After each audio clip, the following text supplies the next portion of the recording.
Tom Mielke, sir, where are you? Over here. Oh, okay, come on up. You're in it. Welcome, Tom.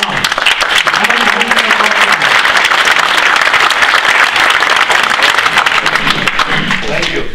I have to remember to swallow that mic. I tell you, I got a tough act to follow, a lot of numbers. I want to go back and tell a little bit about my history and how I got involved in it. I used to be your Southwest Washington state representative. And while I was your state representative, for 8 years I sat on that transportation committee.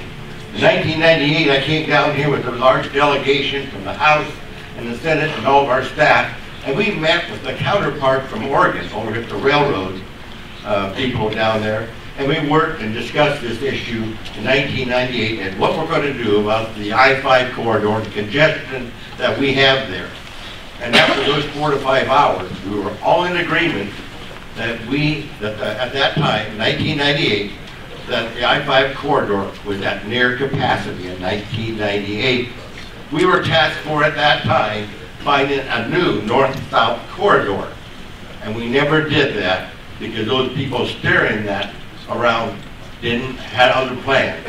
We then learned down the road in 1996 that they already had plans put in place. I don't know why we went down there to be part of the pony show. I'm not sure. In 2002, they convinced both Oregon and Washington at the same time that the DOT, Department of Transportation, was totally amiss and needs better leadership.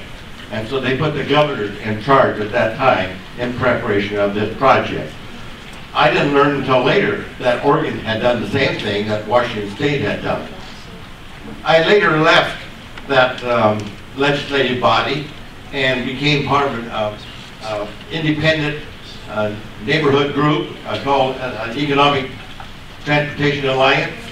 It still goes today. It's known as Third Bridge now. It's still going now. But one of the things we look at now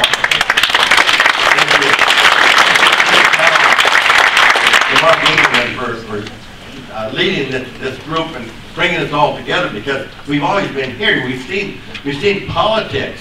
We've seen candidates fall on their swords over this thing, and incumbents lost.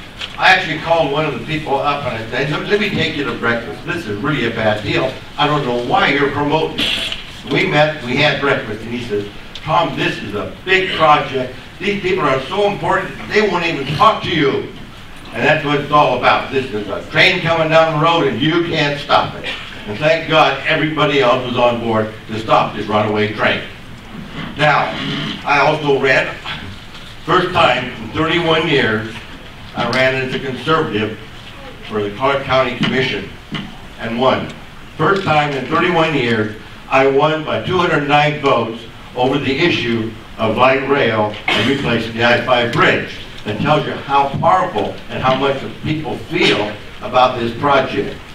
I go back now and we're trying to bring out of this economic slump that we're in. We're talking about jobs. We're not talking about jobs to count every day, because if we did, the number that we're going to lose from this project being done is going to be far greater than what we ever think we're going to gain by temporary workers to build a project.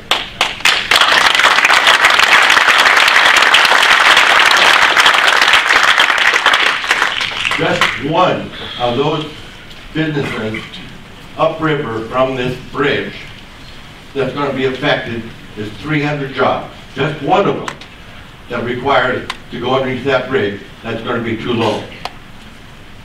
That's 300 jobs, and we have 3 major companies over there that are going to be affected.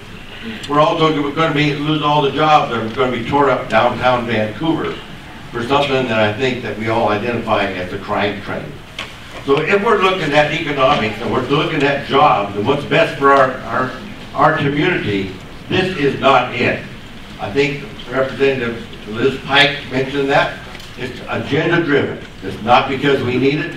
It's not because it's going to solve the congestion problem.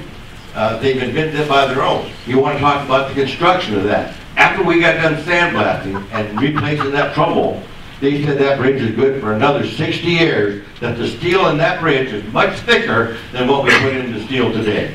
With that, thank you very much.